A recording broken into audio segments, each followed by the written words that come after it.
Back here on CBS Sports HQ, Abu Dhabi is the site of UFC 321, and it all goes down this Saturday at 2 Eastern. An absolutely loaded card, but earlier today we had the ceremonial weigh-ins. Tom Aspinall stepping into the ring for the first time in 15 months. He'll square off with Cyril Gane. The co-main event, Virna Jandiroba takes on Mackenzie Dern.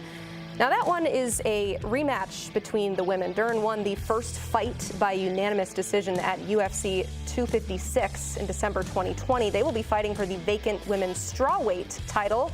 But let's go back and talk about the men's pound-for-pound rankings, because they look a little bit like this. Aspinall with a 15-3 record. He is at number 9 on this list, and that is who we will talk about with our friend Brian Campbell.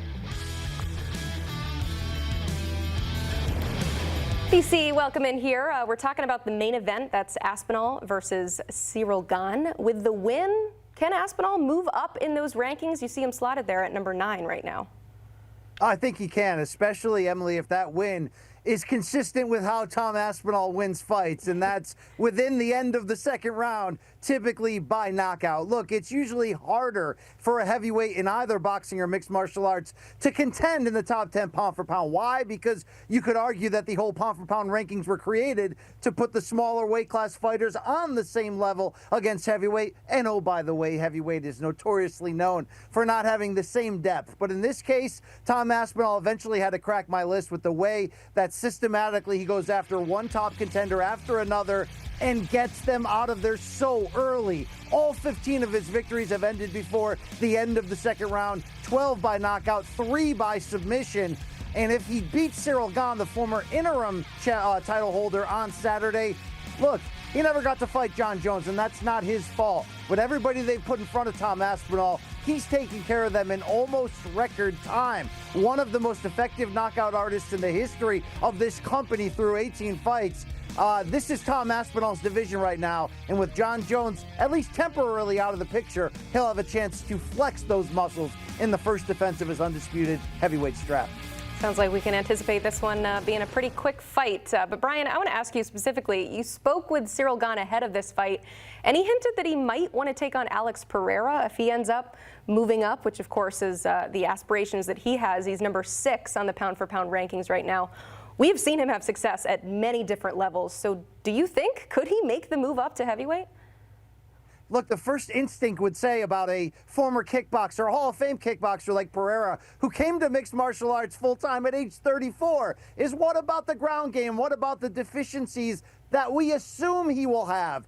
Well, he really hasn't shown those deficiencies at middleweight or light heavyweight. He's obviously on a historic run at this point in his late 30s. But I have to say, when you look at the fact that the heavyweight division doesn't scream huge depth right now, could Alex Pereira, who is operating, as we saw in that rematch with Magomed Ankalaev, to regain his title, when he's healthy, he's still operating at full speed ahead. And if he can keep the bigger fighters from taking him down, yes, he has the quickness, the power, the delivery system to do what we thought was impossible, become the first UFC fighter to win championships in 3 different divisions. For Pereira, look, he's got experience fighting at heavyweight in kickboxing back in the day. He's made one of the quickest, instantaneous switches within combat sports to this new sport, and he's made it look easy, like he has 0 holes in his game, right? We saw him lose against the chief rival in Adesanya. We saw him lose in the UFC when he was hurt. Outside of that, he's been lights out.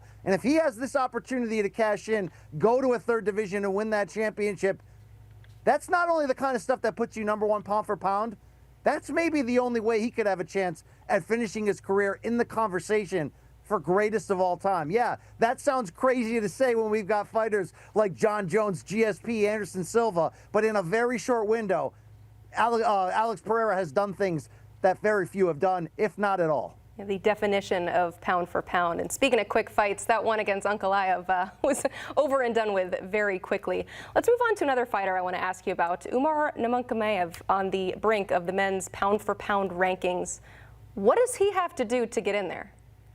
Well, he's got to beat Mario Bautista on Saturday in what is amounting to a quasi #1 contenders fight. Dana White challenged Nurmagomedov at the press conference this week and said, you want a second title shot? Go out there and do something impressive to get my attention. Look, I think Nurmagomedov right now is one of the 10 best fighters in the world. He's the younger cousin of the great lightweight champion Khabib Nurmagomedov. He's from the same camp and the same coaching system that produced Islam Makhachev, one of the pound-for-pound best. And don't forget about Umar's brother Usman, who's the undefeated champion in PFL. Umar had his chance at the title against Merab Dvalishvili in January, and if it wasn't for a broken left hand suffered early in that fight, you might have seen him come out on top. He gutted it out. He lost a close decision, and I think there's a reason why he's nearly a 7-1 betting favorite against a Mario Bautista who's riding an 8-fight win streak. It's because Nurmagomedov is that good. He has the skills. He has the demeanor. If he beats Bautista and then gets a second chance at Merab, you're going to see him climb those pound-for-pound rankings very quickly. Sometimes guys get this high on name value alone. He's got the name value. He's got the lineage. He's also got the skills in just about every category. There you go. You heard it here first. Keep an eye out for him. Let's go to the women's side, though. The co-main event features Mackenzie Dern and Verna Jandrova. Will we see a new strawweight champ when these two square off?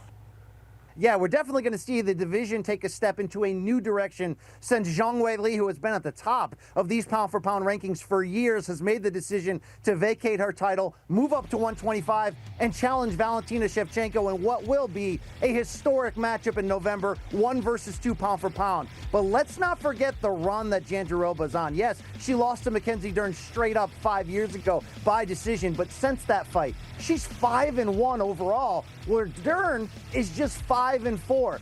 Dern has been a little bit more feast or famine in the UFC. She can look like a future champion one fight and look regular the next. But at 37 years old, Jandiroba has done it by rounding out her game, raising her confidence. She can grapple you, she can strike with you, she's technical, and she's got one of the more underrated, undersung stories on the verge of a championship here. When would you have guessed, even coming into this calendar year, that Verna Jandiroba could be the next strawweight queen? Well, she's here, and even though she's a slight underdog, I'm picking her to win on Saturday because she's the better all-around fighter, and she's riding momentum, and boy, does that matter at the highest level in the UFC. Yeah, Jandiroba certainly with the experience. Brian Campbell also with the experience and the intel. We appreciate you, BC.